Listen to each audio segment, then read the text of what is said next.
Buen día para todos. Nuestro caso clínico corresponde a espina bífida. Mi grupo está conformado por Camila Gómez, Yalot Ramírez y Gabriela Becerra. Bien, sabemos que la espina bífida es un disrafismo y un disrafismo es un defecto en el cierre del tubo neural que se da en la inducción dorsal. La espina bífida oculta es esa malformación más benigna porque no vamos a encontrar patologías asociadas como las que encontramos en las otras dos tipos, meningocele y mielomeningocele, y tampoco vamos a encontrar ninguna salida de meninges ni de médula. Dentro de los signos en la piel encontramos la hipertricosis, que es esa vellosidad a nivel de la zona lumbar o también una marca de nacimiento. Y como tal, pues la espina bífida oculta no se observa a simple vista como las otras dos. Dentro de la presentación del caso, la niña tiene 4 años, no tiene antecedentes familiares, tiene espina bífida oculta a nivel del sacro y tuvo anteriormente una infección urinaria, pero esta ya fue tratada. Presenta también un compromiso en su miembro inferior izquierdo. En este segmento tiene pie cabo, espasticidad, adicionado con debilidad en la plantiflexión, no tiene reflejo rotuliano ni aquiliano y presenta también Babinski positivo. Dentro de los factores contextuales, lo que más va a resaltar es esa dificultad para subir y bajar escaleras y que no usa prótesis debido a la falta de dinero que presenta. En el modelo de hepatoquinesis, la espina bífida oculta se encuentra en la CIE10 con el código Q76.0. Adicionado a esta información dicha en la definición, este es un fallo de uno o varios arcos vertebrales y puede deberse a ciertos factores de riesgo. Nuestro caso no presentaba, pero uno de estos factores son, por ejemplo, el déficit de ácido fólico, antes del embarazo, la diabetes mellitus y el consumo de alcohol. Dentro del metágrafo, a grandes rasgos, vamos a encontrar que el tubo neural está conformado por dos neuróporos, anterior y posterior. Y si no se cierra el posterior, vamos a encontrar la patología de la que estamos hablando. Esto también sumado o se debe a un desequilibrio entre la proteína Sonic Head-Hegot y las BMPs que impiden el desarrollo neuroectodérmico. Esta patología va a verse reflejado en muchos sistemas, pero con base en el caso clínico, los sistemas afectados son el óseo, el medular y el urinario. Patológico de los sistemas, encontramos que cada sistema va a tener unos niveles en cuál se va a ver afectado. Por ejemplo, la parte musculoesquelética, la célula que se va a ver afectado es la miofibra, que es un tipo de célula del sistema musculoesquelético con estructura contráctil que nos encarga de dar elasticidad al músculo. Debido a la espasticidad de la musculatura que presenta la niña, se altera la función de la miofibra, provocando una pérdida de elasticidad al momento de realizar los movimientos.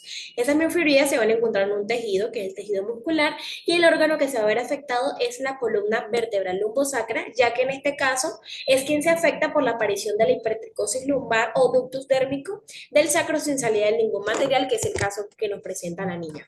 En la parte del sistema tegumentario, la célula que se va a ver afectada es la célula madre derivada del tejido adiposo. Por lo tanto, el tejido que se va a afectar es el tejido adiposo. Por otra parte, pues estudios han revelado que diversos factores de crecimiento aumentan el tamaño del folículo piloso durante el desarrollo del cabello gracias a esta célula madre, que es la que se encarga como tal del nacimiento del folículo piloso. Por lo tanto, el órgano que se va a ver afectado en el sistema tegumentario es la piel, pero no porque haya directamente una alteración de la piel, sino porque ahí es donde va a crecer como tal ese folículo piloso o ese cabello debido a la espina bífida oculta. Y por último, en el sistema neuromuscular decimos que la célula que se va a afectar es la célula muscular o neurona y el órgano que se va a afectar es la corteza o la médula espinal, ya que en este caso pues las neuronas van a carecer de mielina. Recordamos que la mielina está más relacionado con el proceso de el procesamiento de la información y la carencia de esta generaliza lentitud, lo cual es un síntoma asociado con el caso de la niña. Ok, ahora para hablar de la parte de la relación con el contexto, decimos que las estructuras que se van a ver afectadas es principalmente la columna vertebral lumbar, sacra y el coxis, y cada una de las deficiencias de la aptas con sus categorías. Hay también categorías de desempeño y rendimiento muscular de acuerdo a las estructuras afectadas, integridad refleja, función motora y la marcha. Y por último, los factores ambientales, los factores personales y las limitaciones en las actividades que puede presentar la niña, junto a sus roles afectados, que son principalmente el rol familiar y el rol social.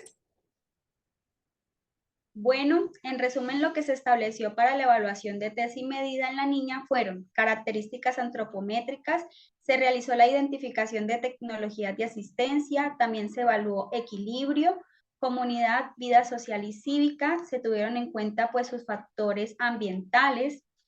También se tuvo en cuenta en el análisis de la marcha su pie cao y marcha parética, se evaluó funciones mentales. Al momento de evaluar la función motora, solo se tuvo en cuenta pues el componente manipulativo porque los locomotores no se podían realizar debido al compromiso espástico que se tenía en el miembro inferior izquierdo. En el desempeño muscular se evidencia la debilidad en algunos grupos musculares.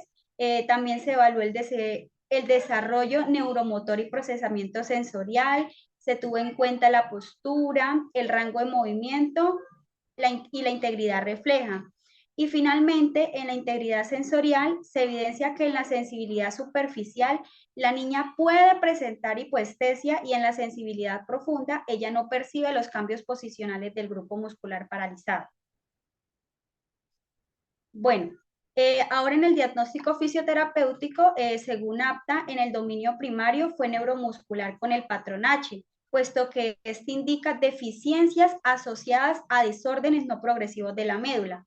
En el dominio secundario, pues fue musculoesquelético, como podemos ver, con el patrón F, que indica deficiencias asociadas a desórdenes espinales. Y finalmente tenemos el dominio terciario, que fue el tegumentario, con el patrón B, que señala un patrón de un compromiso superficial de la piel. Bueno, ahora lo más importante que vamos a señalar del pronóstico vital es que la tasa nacional promedio de los defectos del tubo neural fue de 2.1 por 100.000 habitantes que padecen la patología y que su principal causa es la deficiencia de ácido fólico en la dieta. Bueno, en el pronóstico fisioterapéutico se propone un restablecimiento paulatino de la marcha fisiológica con ayuda de órtesis para que así la niña sea más autónoma y funcional a la hora pues de desempeñar todas las actividades de la vida diaria.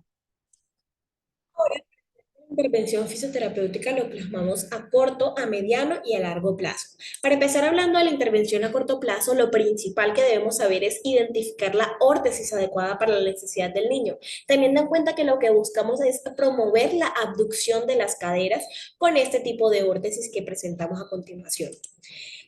Segundo es mejorar la capacidad aeróbica. ¿Y cómo podemos hacerlo? Caminar con órtesis, porque la órtesis pesa. Por lo general ellos tienen que potenciar su capacidad aeróbica para soportar el peso de la órtesis. Un cicloergómetro adaptado a la niña con un sillín alto, con los pedales a diferentes niveles, la banda sin fin y actividades complementarias. Movilizar pasiva y activo asistidamente para mejorar y mantener la amplitud de movilidad articular. Entonces recordemos que para movilizar pasivamente nosotros somos quienes le realizamos el movimiento al paciente. Por otra parte, para realizarlo activamente, movilizar activamente, como son estas imágenes que muestro a continuación, entonces el paciente es quien realiza la acción propia sobre su propio cuerpo. Mejorar el control postular por medio de reacciones de equilibrio, por medio de transferencias de peso y por medio de reacciones de enderezamiento. Hay que tener en cuenta que durante la realización de estas actividades se requiere patrones selectivos y complejos, así como de coordinación muscular.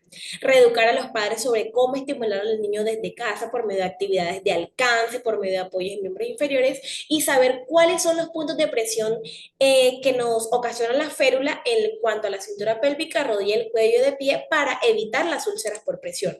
Y por último, favorecer la abducción de la cadera siempre, siempre para evitar las posibles retracciones de los músculos aductores. Si el paciente está en sedente, si el paciente está en bípedo y si el paciente está en supino.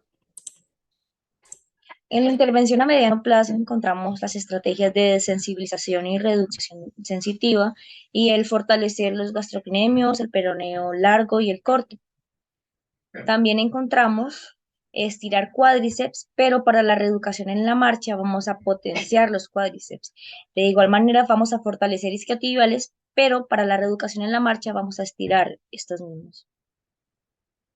Bueno, y finalmente en la intervención a largo plazo, los dos objetivos principales son la reeducación de la marcha y la mejoría del equilibrio. En la reeducación de la marcha, como podemos ver en las diapositivas, se propone una marcha exagerada frente al espejo, también una caminata hacia atrás, primero colocando las puntas y después el talón. También se propone una marcha con órtesis y andador en suelos inestables.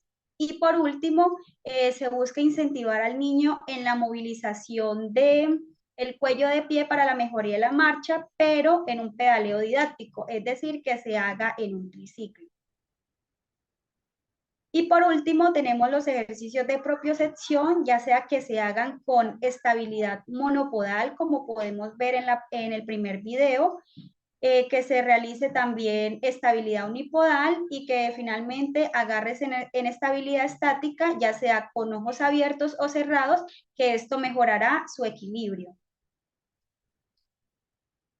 Y finalmente tenemos el glosario, en donde se tuvieron en cuenta 5 términos, los cuales fueron spina bífida, dysmorphism, spasticity, hypertrichosis y ortosis. Gracias, eso es todo. Y pues finalmente las referencias bibliográficas.